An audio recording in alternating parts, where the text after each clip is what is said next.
Hey guys, I couldn't resist. I couldn't resist having a little edited intro there at the beginning.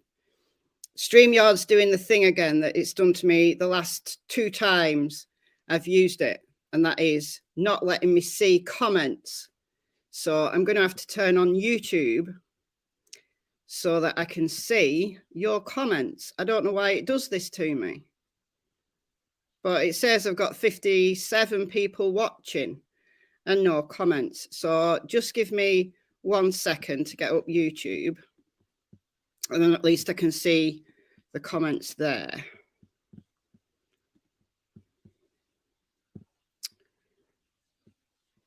Just give me an order. Okay. All right. Loads of people chatting. Right. So if I go back to StreamYard, there we go. Hello, everyone. Hello, everyone. If you missed the funny little intro, I might play it again in a little while. But I do want to get serious. And it's not going to be a really long live, but there have been a couple of updates from Fruitland Police Department regarding the Michael Vaughan case. So I thought, come live and discuss them with you, because they're potentially interesting updates. I don't know what's going on with the lighting situation. I've got like a beam of light, like right in front of me, right there, which is really weird. It's really sunny outside, so I've had to close the curtains that way, but there's weird light coming through the door, and there's nothing I can do about that. Anyway, hello, everyone. Hello, Julie, Dorothy. Who else have we got? Carl, Camelot, Janet, Coffee Lady, Dawn, Crocheting Bammy, Diane, Lisa, Julie, Dawn again, Grey Wolf Paranormal. I'm guessing that's a channel by the name, but hello. Sandy, who else have we got? Polly. Oh, it's just jumped. Layla, Linda, Rambling Rome, Katie, Diane, Huam, Madders. I think that's everyone. Robino, Corey, Karen's Reform Art, Dolls and Stuff. I think that's a channel as well. Dahlia. Who else? Grandmother Crone. Oh, that's an interesting name. Kathy, Sandy, Shelby, Sherry, Heidi, Gailey, Jamie, Priscilla. Hello, everyone. Hello, hello, hello. You guys just coming in. So, like I said, I'm not going to keep you very long. And if we do get any trolls in, then I'm just going to play my little video with my little weasels on it. But hopefully we won't get any trolls in. Generally, my chat's nice, so let's keep it that way, guys. All right, so regarding the Michael Vaughan case, there have been a few updates, as I said, and hopefully everybody who's here is interested in those updates. Now, I know there's several other lives going on at the moment regarding Summer Wells, and I know that loads and loads and loads of you are more interested in Summer Wells, but Michael deserves the same amount of attention. All missing kids deserve the attention. And Summer Wells is very unusual because her case has created so much controversy. But we've got to consider that there are thousands of kids go missing every single year. And if you've got any information about Michael, then the contact information that you need is going to be running across the bottom of the screen throughout this live. So if you've got any information concerning Michael, please contact Fruitland Police Department. And they've got a dispatch number, and they've also got an email address for any tips or leads. So that'll keep running throughout this live stream. All right, so I'm going to share my screen and I'm going to play you. There's a short news clip from Fruitland Police. It's on one of their local channels, but there's also some written information as well that I want to go through with you. Okay, let me share my screenio.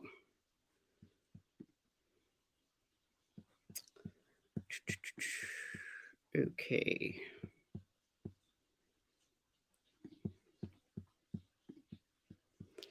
Which one do I want? That one. All right. Let's pop me at the bottom somewhere. There we go. All right. I'll make this full screen. It's only a few minutes long, and there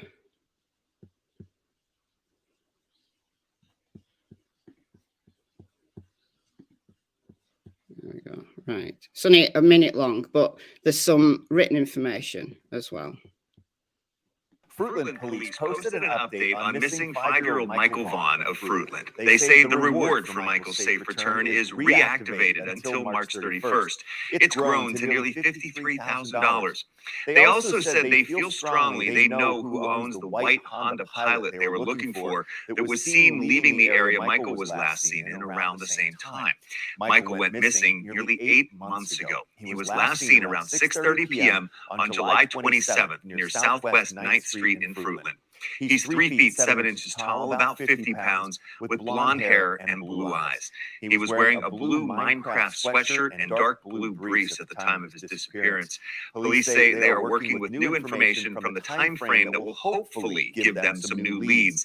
They said there is a high probability of abduction in this case. Police said they're still looking for more information on that white Honda Pilot, as well as any information on Michael. You can contact Find Michael at fruitland.org or Crime Stoppers at 343cops.com with any information you might have. Okay, so that is short and sweet. Short and sweet, but there's some interesting things in there. Okay.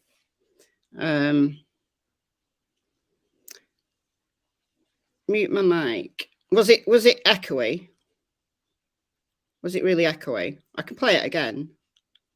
It's only a minute long, but there's some written information that gives a little bit more kind of meat to the bones. So it's that written information from Fruitland Police that I'm more interested in. Nasty echo. I'll play it again and I'll mute my mic, and that should sort it out. Hold on, 1 sec.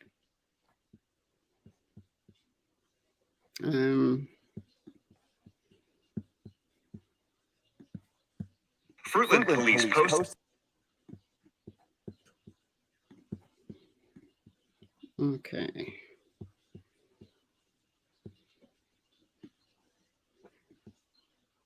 There we go. Right. Mute my mic. Let me know in the chat if this is any.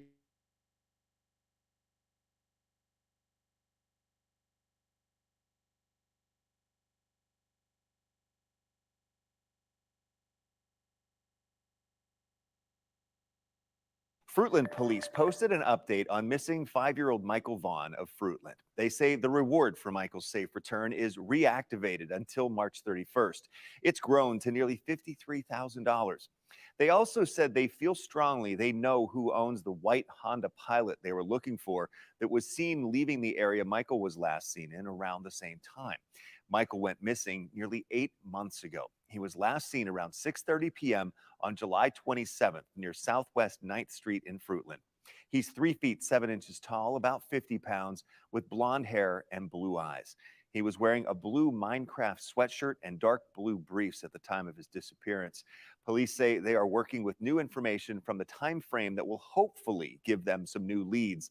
They said there is a high probability of abduction in this case. Police said they're still looking for more information on that white Honda Pilot, as well as any information on Michael. You can contact Find Michael at fruitland.org or Crime Stoppers at 343cops.com with any information you might have. Fruitland Police posted an update on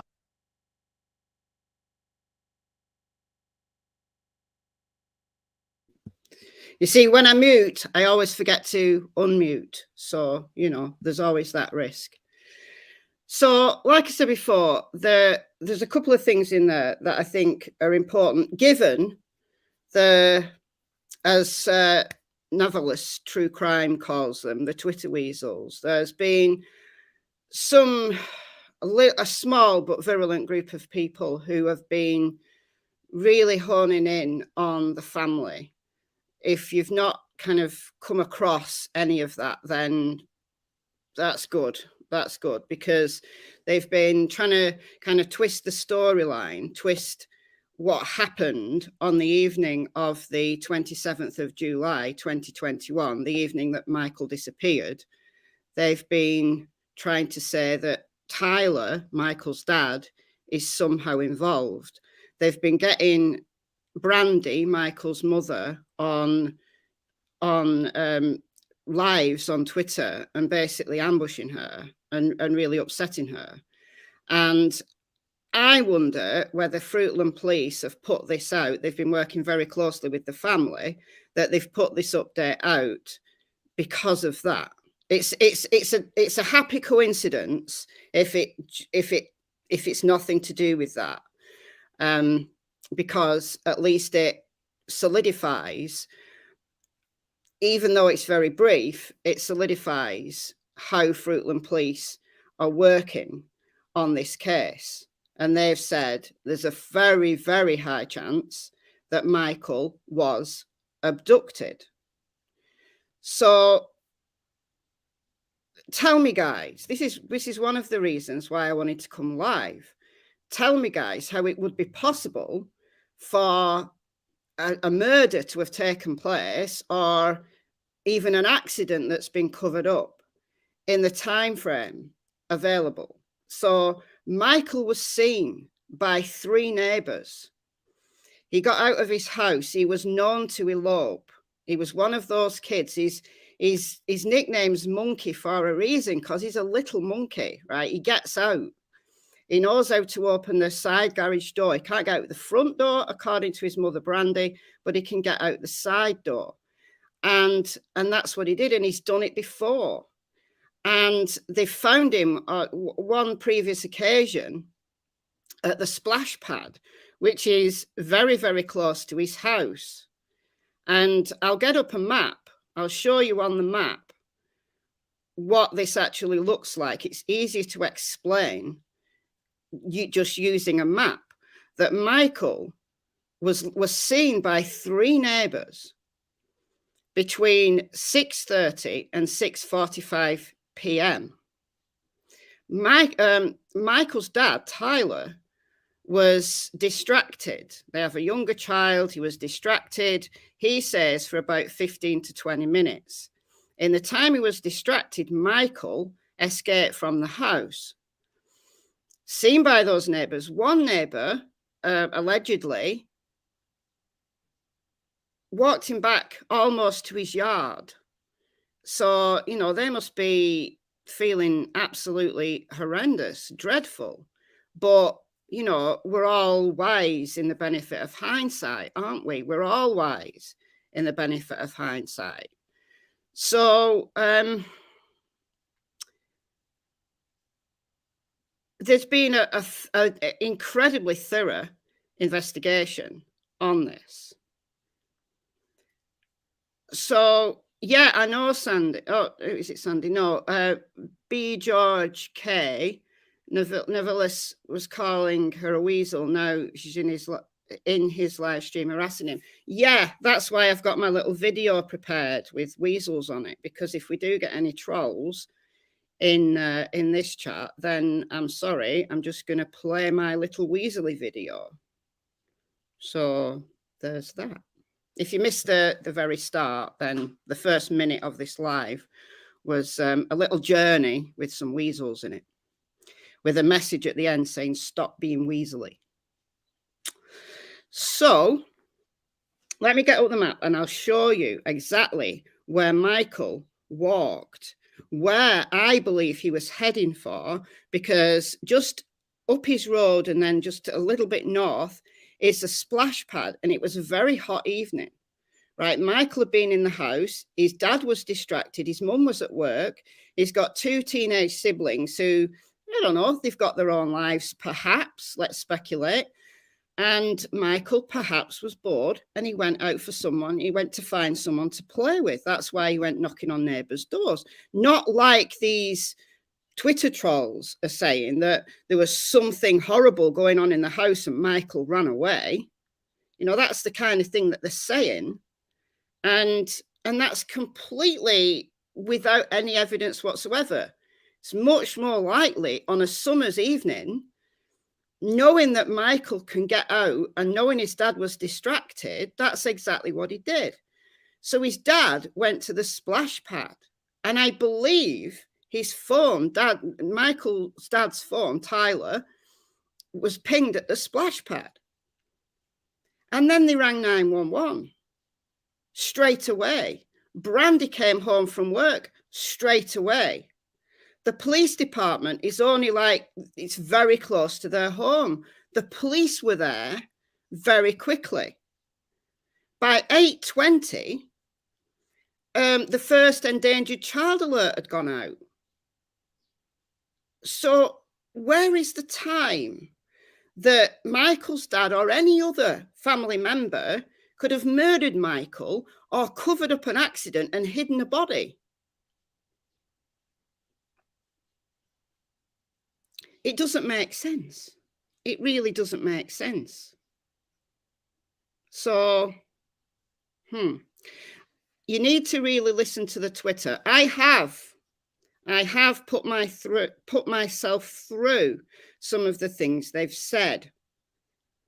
And given the timeline, given the tightness of the timeline, there's nothing else makes sense other than what Fruitland Police are saying, that it's highly likely Michael was abducted. Let's get up the map and let's just show you. It's easier to do this. Just a sec. Okay. Michael home.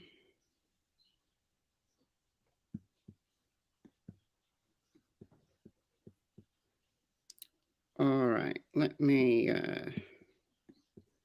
share the old screen. Stop sharing. Right.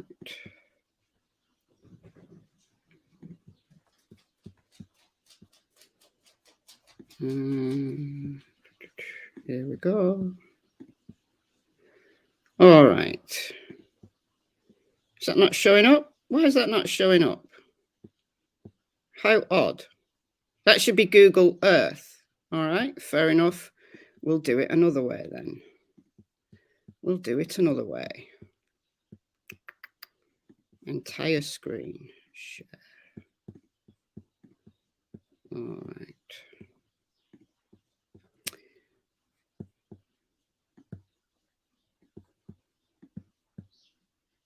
How's that looking?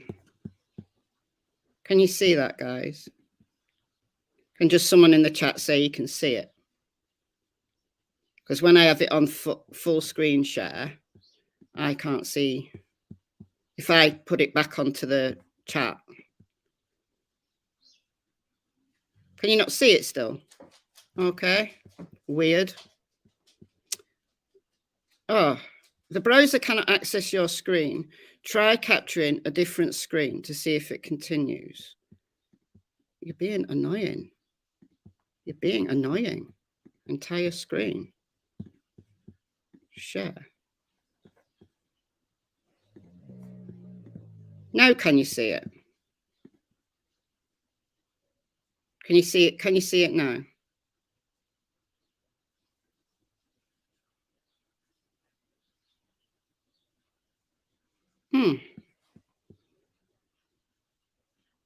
No. Oh, no.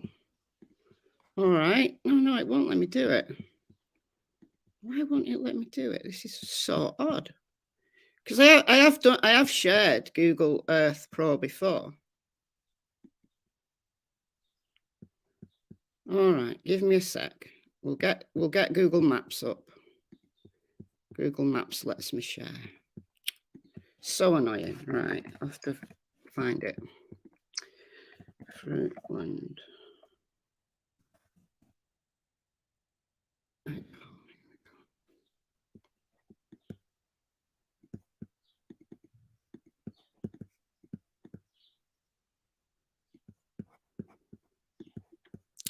Righty. It should let me share it now. Share screen. All right. That should be sharing now. Let me know if you can see that. Yes, they are, Katie. They're designed to be irritating. They are. StreamYard is annoying. Like, it's great for some things. It's really kind of user-friendly and easy to use, but it's just annoying. Just little things. Okay, you can all see it now. That's great. All right, let's zoom in. See, on Google Earth, I've got all my pins in. And I can show you exactly where these things are. Right, so this place here, Southwest 9th Street, is where Michael lives. Michael lives in this area here. And he was seen by 3 neighbours walking east along Southwest 9th Street, along here. And I believe Brandy says that a search dog tracked him into some neighbours' yards and then lost the scent towards the end of this street, which is a little bit concerning. It could be that a search dog has lost the scent for a reason other than Michael being put in a vehicle, but still we have to concern ourselves with, why did a search dog, when the scent was very fresh, why did a search dog lose the scent? So, does the splash pad have cameras? I don't know about the splash pad, but there are a number of surveillance cameras that have seen things, right? So, where's the splash pad? I'm going to show you. The splash pad is here, Crestview Park. This is the splash pad. So Michael lives here somewhere. He was actually spoken to between 6:30 and 6:45 by several neighbours. A search dog tracked him along here, right? Now, on a previous occasion, when he got out of his house, he went here, and his grandpa found him at the splash pad. So it's literally walking up that street, up that little street, and there he is at the splash pad. He knows how to get there. It's one of his places he goes. So if he's heading in this direction, east, in my opinion, it's highly likely that's where it was heading. And that's exactly what his dad thought. And that's why his dad went there.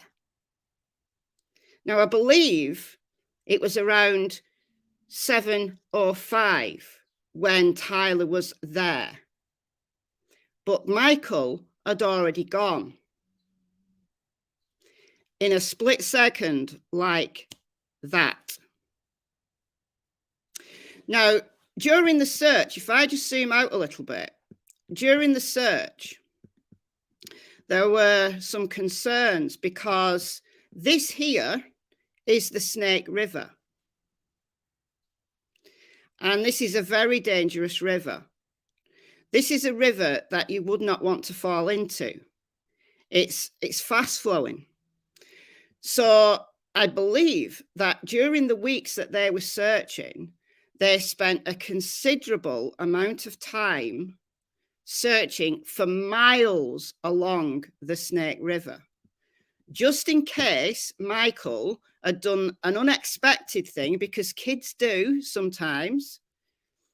He doubled back. Let's just hypothetical scenario, because when the searches are underway in those first weeks, right, they've got to consider all scenarios, don't they? They've got to consider, well, is an eloper, He might have wandered off. He's wandered in this direction. A neighbor sent him back. Has he gone in this direction, gone down this farm track, and found himself in the river?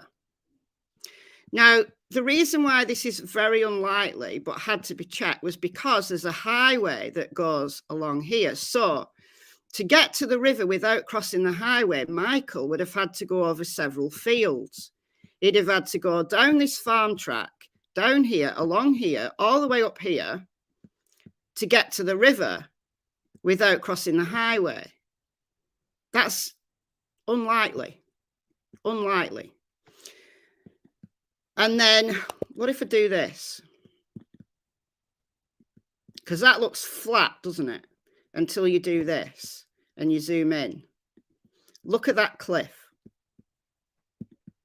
So that's in between Michael's home, which is around here. That's the farm track, but that is a cliff. And if you look at the elevation, that's around 80 feet. So, yeah, little kids will scoot down there. They'll go down farm tracks. They'll do the unexpected. But that's why the search was so intense. All through the cornfields, around the river, they searched for miles. So, if these Twitter weasels, let's just go with that term because I quite like it. If they'd said, if Michael had been murdered or an accident had taken place in such a short time frame, where on earth would Tyler or another family member have hidden the body, given that the police was there so quickly? So quickly. And they extensively searched. If he'd been put in the river or he'd fallen in the river, it's highly likely his little body would have washed up somewhere, even if it was miles downstream. If he'd been hidden, a shallow grave, this area all along here is farmers' fields, right? They were extensively searching these and then they came back once the corn had been cut. These flat fields, it would be very, very easy to see if a body had been buried there. A search dog, certainly, a cadaver dog, certainly would have found a shallow grave under those circumstances. And then if he'd fallen down the cliff, he would have been easy to see because, yeah, it's a steep cliff, but it's not overly. I mean, I know this is Google Maps and, you know, terrain changes, foliage changes, but that's not difficult terrain. We're not talking about Ben Hill Road and the surrounding areas here. We're talking about relatively flat country with, yes, with some hazards, and no doubt there are more hazards around, but it was very, very, very thoroughly checked. So I say again, how did Tyler or any other family member manage to ring 911 so quickly and have hidden a body so thoroughly? Sandy, are there any wild animals in the area? I'm sure they are. I'm sure there are. But the thing with animal attacks is that animal attacks leave evidence. You know, even if he'd been carried away, they search for miles and there'd be evidence. There'd be some articles of clothing. He was wearing flip-flops. So if an animal had picked him up, his flip-flops would have fallen off. Animals, I mean, this is horrible to say, but animals are messy eaters, right? So I don't know. I don't think it's, I think if he'd been attacked by an animal I think there would have been evidence. If he'd been murdered and hidden, there would have been evidence. They combed this area so well. So well. So that's why Fruitland Police are working now under the obvious conclusion that he's most likely been abducted.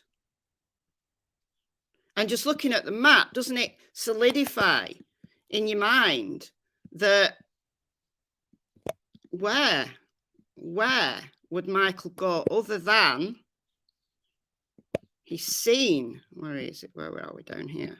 He's seen, again, walking east along Southwest 9th Street. He's on surveillance. Now, close to Cresswell Park, there was a neighbour surveillance camera which picked up 2 vehicles and a suspicious person. I say a suspicious person, but a person walking around in that time frame. Now, if I can just get rid of Google Maps and pull up an article that I think is interesting. It just shows you the surveillance videos. Okay, so no, I don't want Fox News playing anywhere. Thank you very much. Okay. All right. So in October, these pictures came to light. So this was, after extensive searches had been done in the local area, as, the investigation kind of, I suppose there's an intensive search in the first couple of weeks, but then they wind down that ground search, and they obviously keep coming back if they get new leads, and they came back when the cornfields were cut. But they appeal for surveillance, and this is very clear. So this was a neighbour's surveillance camera. This is the white Honda Pilot that Fruitland Police are still talking about. Think they cleared the white Honda? Well, there's still a question mark over it, and I'll tell you why in a minute. There was also this car, a blue Dodge. Now, I think this was ruled out. I think this one was ruled out, but the white Honda Pilot is interesting. So if I go to the Fruitland Police update, this update on the white car, yeah, Fruitland Police have talked again about the white car. So the news clip that I played just before, that only gives you a snapshot, just saying highly likely Michael was abducted. They're working with new leads within the time frame. So the time frame hasn't changed. Listen to what they say. The time frame hasn't changed. They're looking for leads within that time frame, that very tight time frame. Do I think someone has beef with the family? I don't know. But if he was abducted by a stranger or he was abducted by someone that the family knew, he's still been abducted. Right, that's the thing. He's still been abducted. Okay, so let's just change the old screen here.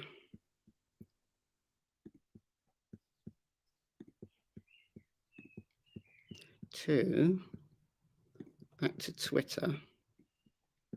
Not going to play that again, but what we do have is these. These are just screenshots, but they're good ones. Okay. Let's just see what you guys are saying before I go through this. So Aaron Mull has a stream where he was questioning the Twitter weasels, but wasn't agreeing with them. I saw that.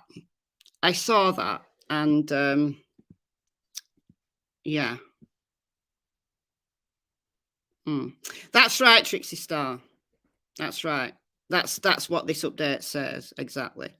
That they say they believe they may have found the owner, but it's not been confirmed. So there's still a question mark over the white Honda Pilot. So I'm going to read this out to you. So this was on the 24th. So this is yesterday. So this is fresh off the press from Fruitland Police.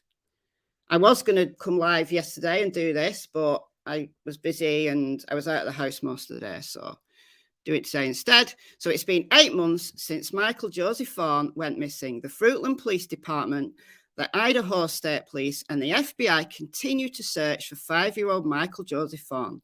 Michael Vaughan has been missing since the evening of July the 27th, 2021. Since then, our investigators continue to work to determine just what happened during the time leading up to Michael's disappearance. So we've got that very tight time frame, remember, because the neighbours saw him between 6:30 and 6:45. That's when he was out of the house. So, and we know that the police were on scene very quickly. So it's a tight time frame that they're working with here.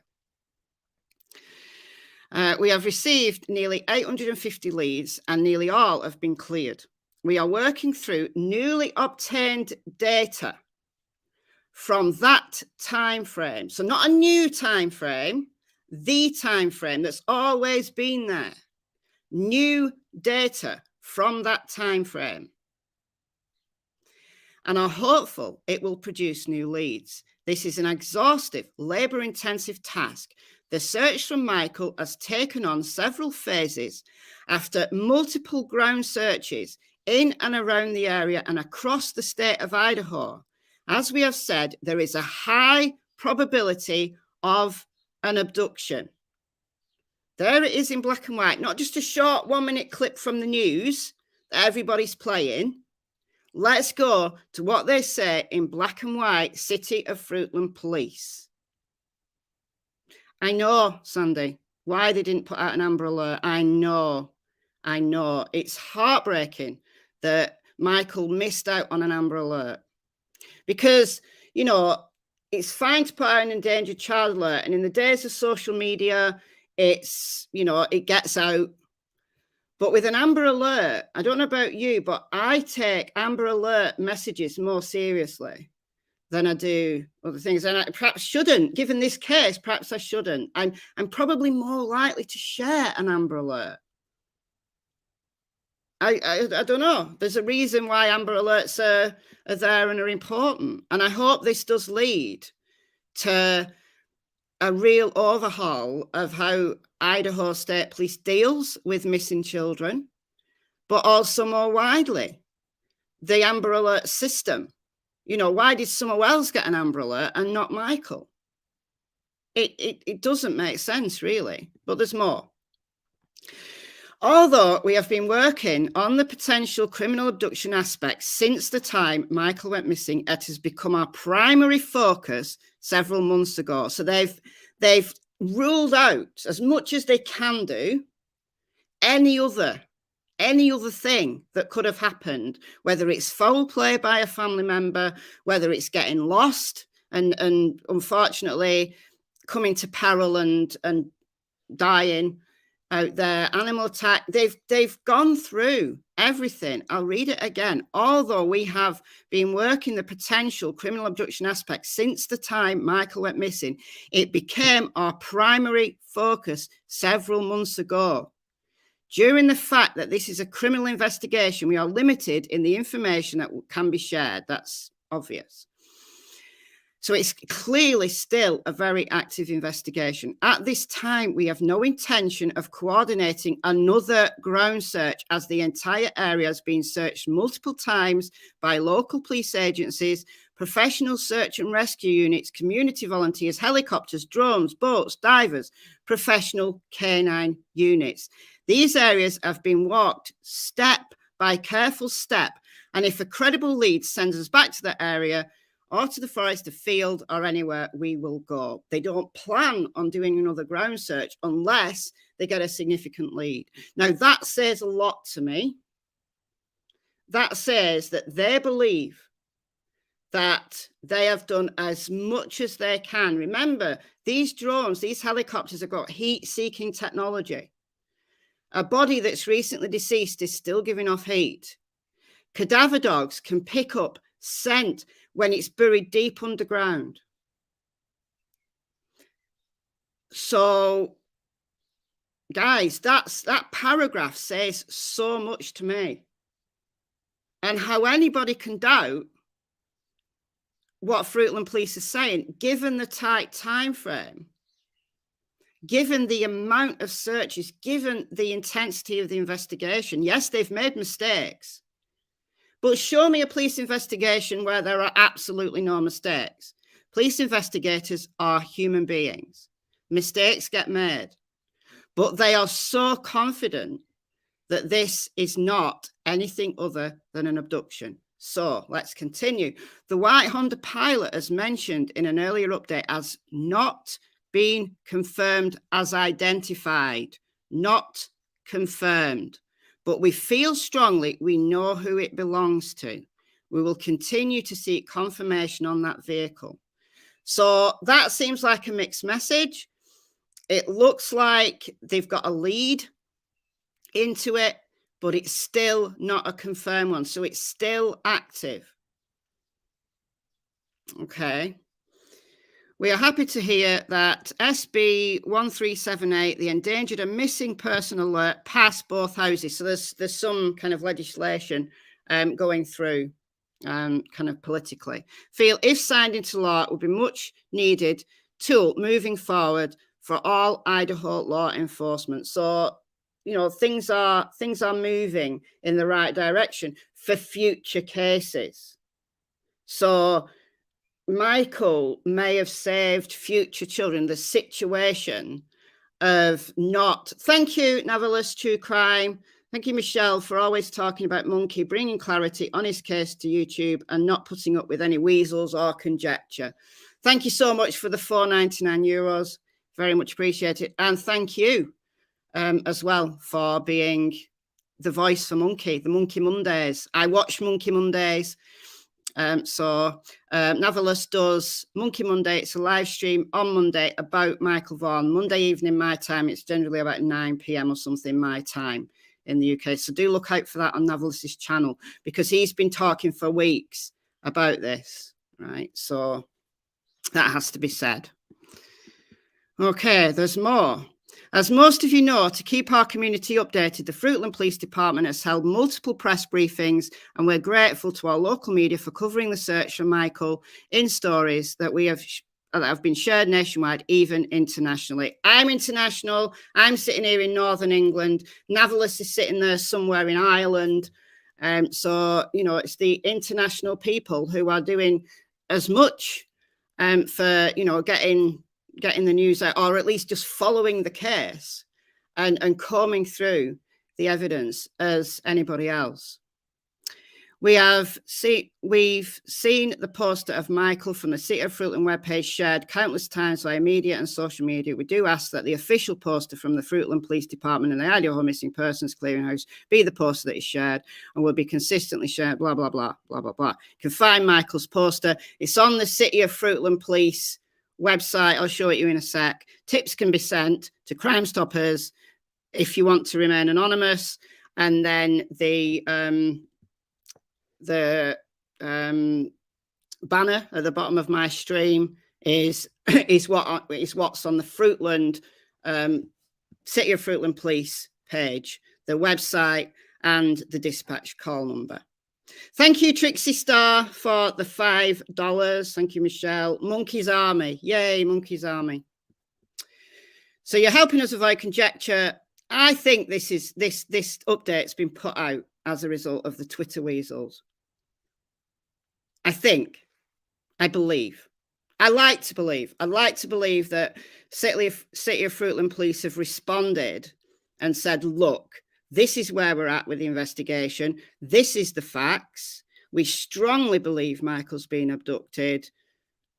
We can't tell you much more, but we are working on it. Right? That's what I take from this information. So, you know, if you see in the minute that I showed earlier in the stream, it doesn't tell you very much. You think, oh, there's not much going on. But when you actually read the words, there is. Read between the lines. They can't say very much because it's an active investigation, right? Thank you, Deborah, for the $1.99. And thank you, Janet for they look like crocodile. Oh, the hippos. It's the hungry hippos. Thank you for the $6.99 Canadian dollars. Very much appreciated. So please note, whilst not all investigative efforts can be made public, our focus remains strongly on finding Michael with no stone being left unturned, every option carefully considered and all leads investigated. The reward for Michael's safe return is $52,860. Every donation is appreciated. This fund is being held in an account with City of Fruitland, has been reactivated until the 31st of March 2022. So that's next week.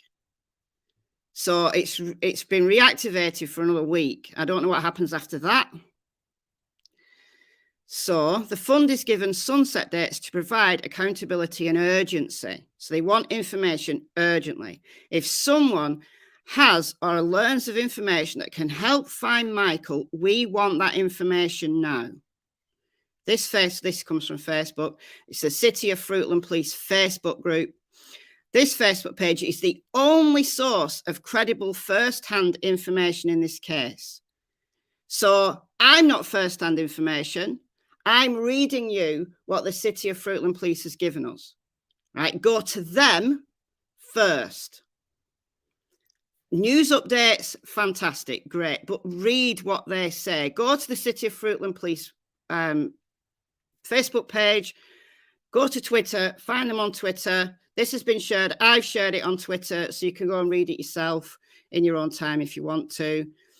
Please continue to follow this page for more updates when they become available. Please keep Michael, his family, and the investigators working to bring home in your prayer. I've really botched that. Please keep Michael, his family, and the investigators working to bring him home in your prayers. Thank you. There you go. What more can I say? What more can be said, honestly? Right? I hope that what this gives us all is a reminder that people making, look, guys, in relation to Summer Wells, right?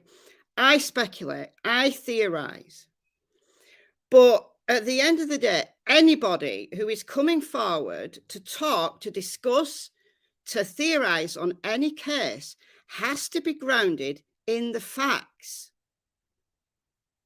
Right? Now, with Summer Wells, things are much more up in the air. But with Michael's case, this has got a really tight timeline. Fruitland Police continue to work within that timeline. And they say, as strongly as they can, it's highly likely Michael was abducted. How can that be misconstrued? How can we theorize anything else? Trixie, could you drop a few information links in chat? You can, but I'm not sure that you'd be allowed to unless I make you a mod. I think mods can share. Hold on, I'll make you a mod if I can. Right, there you go. So you've added as a mod, so you should be able to share informational links now, Trixie Star. So that's it in terms of the Fruitland Police update. So I hope that that's been really clear. Like I said, you know, find Fruitland, City of Fruitland Police on Facebook, find the information on Twitter. I'll share if you're in the Facebook group, I'll share the information in there once I finish this stream. So it's one of those cases where it is very difficult to theorize anything else other than within that very tight time frame.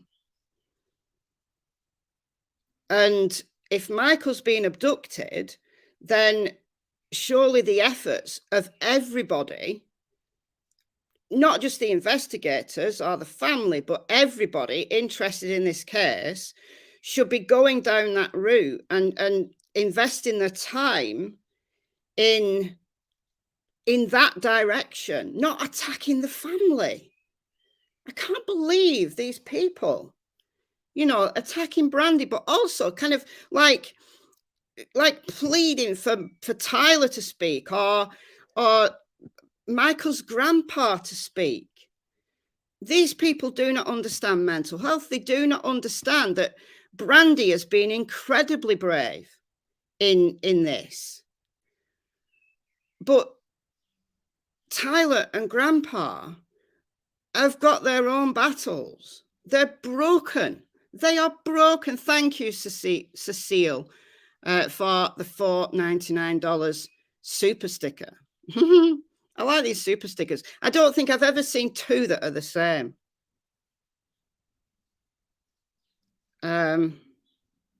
Allegedly, what would cause Tyler to fail the polygraph twice? Right. Let's do, and thank you, Trixie Star. I can't put these links on screen because I'm watching the chat on YouTube because StreamYard won't let me play with the chat for whatever reason. So we've got from Trixie Star, we've got Michael's petition. We've got Brandy and the family are doing work with the Kyron Horman Foundation and would like everybody to check it out. Give support to the families of the missing. So there's a link there as well. And there's the Michael's Fruitland Index. So that's from the Fruitland Police, the fruitland.org, Fruitland website. So thanks for those links. I will check. Oh, there's another one as well. Printable flyers, Michael Vaughan's FB group. So there's printable flyers. We've got Governor Brad Little of Idaho's information to contact state capitol, and then there's a PO box number there. So there's loads of information coming out there from Trixie. So I'm going to go through this chat once the live's finished. So that's really useful. Thank you. Oh, we've got more. Missing or endangered Michael Monkey Vaughan, missing out of Fruitland, Idaho. And then we've got Find Michael, fruitland.org, reward 52K. It's nearly 53K. It's almost 53K. So if anybody's got any credible tips that will lead to the discovery of Michael or what's happened to him, there is that reward available until the 31st of March. So it's time sensitive. They are urgently appealing for information. So it's really, really important. So, and we've got Monkeys Families Facebook as well. Okay, let's thank you for sharing those, Trixie Star. So polygraphs, right. Let's look at it this way. They're not admissible in court. Why are they not admissible in court? Thank you so much for the super sticker, $4.99. Thank you, Sean Sparazol. Sorry, I'm not going to try, but thank you, Sean, for the. I think that's a fox. I'm not sure. Okay, so polygraphs not admissible in court for a very good reason. In that, although they've got a certain level of reliability, right? They are a tool. They are a tool for. Thank you, Ruthie, Andrew, for the $5. Keep it up, super sticker. They are a tool that law enforcement uses. So if you fail a polygraph, they will put pressure on you, right? They will use it. Thank you, Heavenly Clouds, for the $3. And it looks like an avocado to me, super sticker. It doesn't mean that they're reliable evidence. They're a tool. If you are a psychopath, if you truly believe your own lies, you can pass a polygraph easily. I'll turn it around and say, for everybody who thinks that Don and Candice Wells are guilty knowledge or guilty of doing something to Summer, why did they both pass polygraphs? Is that because they're innocent? Possibly. Or it could be that they know how to pass them. There are many criminals who pass polygraphs who are as guilty as every sin in the world. Equally, there are people who fail polygraphs because they are so stressed, they are so upset that the bodily functions, all the things that the polygraph is picking up when you're wired up, go haywire. Also, there's the potential for polygraphs to be failed or passed because the wrong questions are asked. So that might be why they bring you in again for a second polygraph. But some criminals who are as guilty as all hell pass polygraphs. Many people who are completely innocent but who are stressed fail polygraphs. This is why they are not admissible in court. They're a law enforcement tool. We don't actually use them. Law enforcement don't use them in the UK. We don't use them at all in the UK. Only on like chat shows and things like that, where there's a lot of sensationalism. Law enforcement don't use them.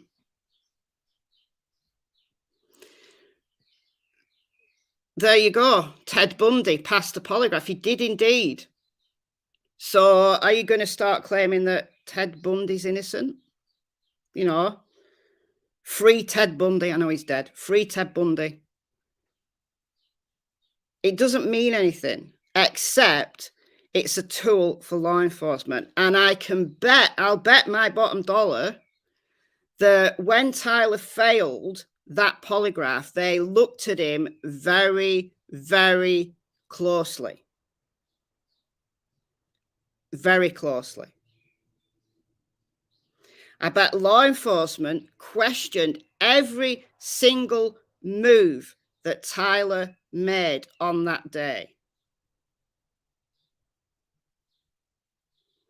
And still, Fruitland Police are putting out just yesterday, their release yesterday said it is highly likely Michael was abducted. Thank you for the $4.99 little fox, I think, super sticker. Thank you, Carla. Highly likely he was abducted. And they've been working that theory, that for months, because extensive ground searches, in their own words, canine teams, lots of them, cadaver dogs, live scent dogs who tracked Michael's scent east down his own street towards the splash pad, and then the scent stopped. Extensive ground searches. Divers, miles of that river were searched. I think it's something akin to about 30 miles of river was searched in case he'd been thrown downstream or he'd fallen, somehow managed to get down that cliff and over the fields and past the highway and got into the river for some reason. It didn't happen, guys, right? Air searches, drones, helicopters, they have heat-seeking technology on those things these days. If a body had been hidden in a grave somewhere in those fields, it would have been found. It would have been found. If the heat-seeking technology didn't pick it up, didn't pick up any strangeness in the earth where a grave had been recently dug, the cadaver dogs would have picked it up. This is not difficult terrain for a cadaver dog. right? Not difficult terrain at all. This is farmers' fields. It's not like Rogersville, where you're looking at crevices and caves and God knows what. Yeah, there'll always be aberrations in the terrain, but that's not difficult terrain.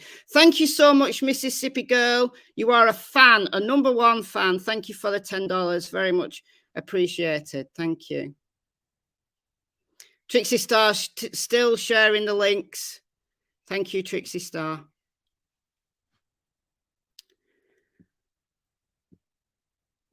Look, I honestly don't know what else to say. I'm frozen, am I? Am I still frozen? My internet does this sometimes. It's why I have to get on the internet when my son's not in, when my son's not gaming. He's out working at the moment, but he's due in soon, so I will go soon.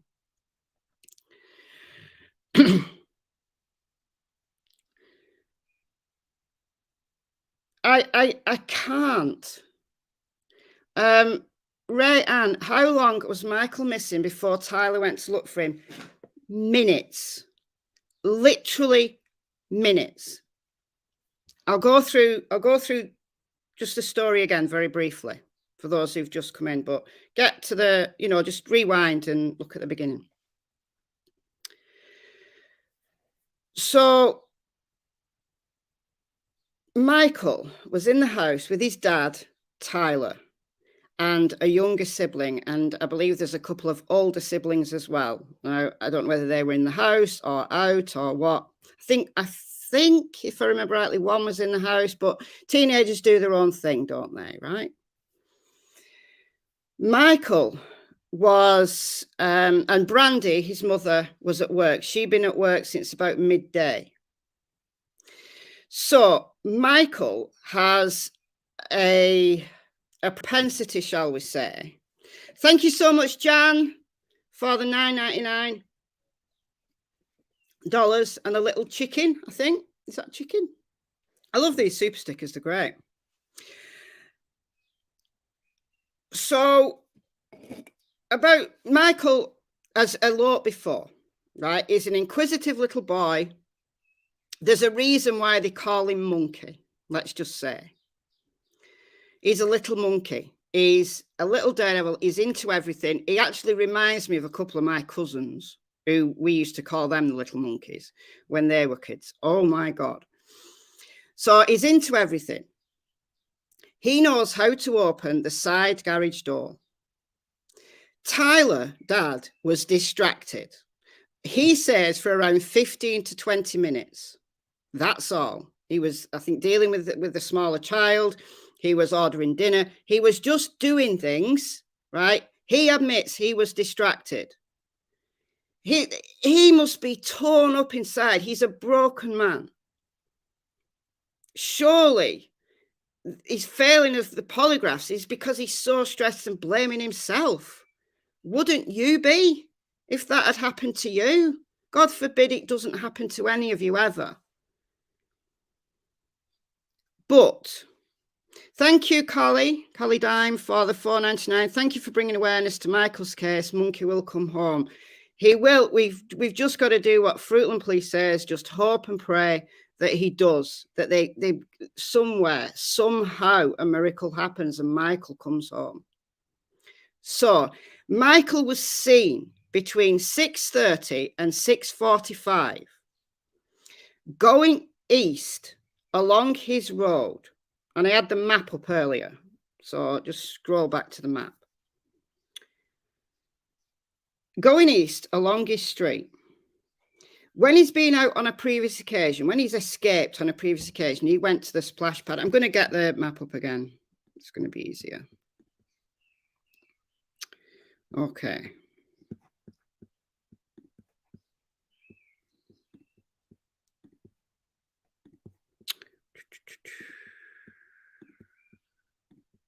All right. Okay, can we see that? Yeah, we can see that. Okay. So this is Michael's street here, right? So he was seen by 3 neighbors walking east along Southwest 9th Street. When he's escaped on a previous occasion, his grandpa found him at the splash pad, which is here. This is Cresswell Park. So all Michael has to do is walk up here, up here, up here, and there he is. It's a very short walk for an active little boy, right? He wanted someone to play with. He did. I think he'd been in the house. It was a very hot day. He'd been in the house. His dad was busy. No one was playing with him. And he went out for someone to play with. He went knocking on some neighbours' doors to see if anybody would come and play with him. That is all. That is all he wanted to do. There's nothing like what the Twitter nonsense people are saying, that there was horrible things going on in the home and he ran away. He didn't. All right, if he did, show me the evidence. Show me photographs of him with bruises on him. There's no evidence. The police have explored all that, right? A search dog tracked him along this road and then lost his scent.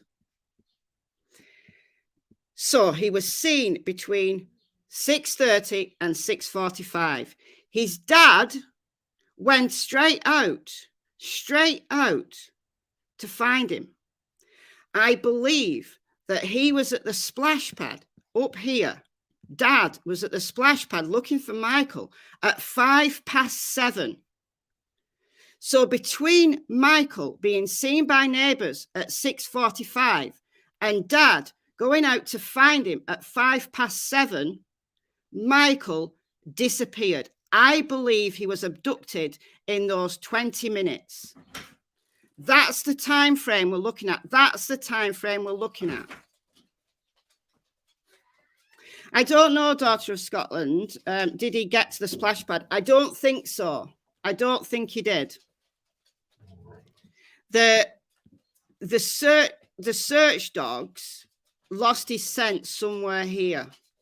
I don't know exactly where they lost his scent, but I don't believe he got to the splash pad. I might be wrong, but there's a 20-minute window between him being seen. My son's just come in, so that's what the noise is in the background. Between a neighbour seeing him and Dad going out to find him. Dad didn't find him. Brandy was called. Brandy came straight home. The police were called very quickly. By 8:20, the first endangered child alert went out. By 8 o'clock, there was teams of searchers out there.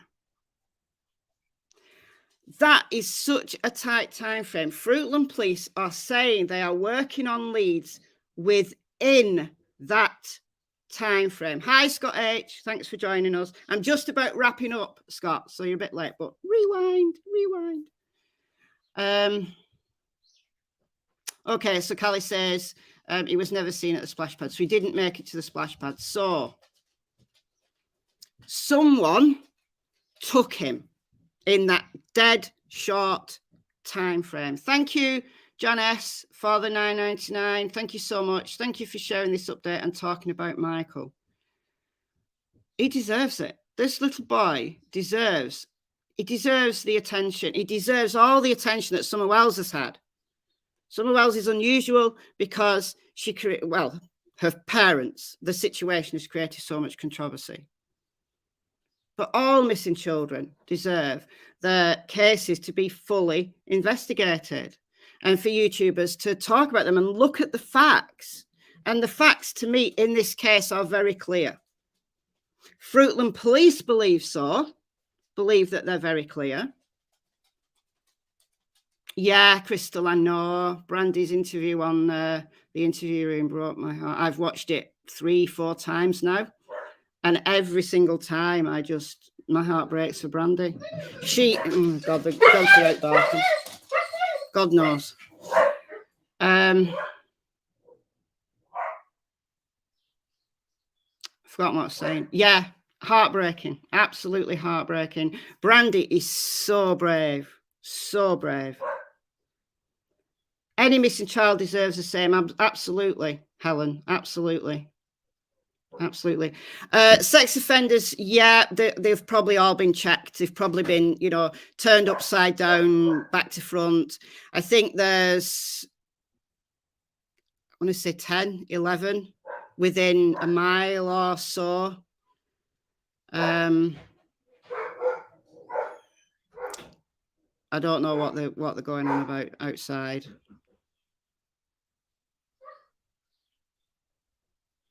They heard something that not the rest of us didn't, you know. Okay, guys. So that's really it. That's really my updates. My internet will go rubbish now. My son's gone upstairs and no doubt turned his games thing on. So I hope this update was useful. I hope that the Twitter people actually watch this and actually go through the evidence themselves. You know, I hope that they appreciate that Fruitland Police have updated us all and have been incredibly clear, as much as they can be, given the urgency of the investigation.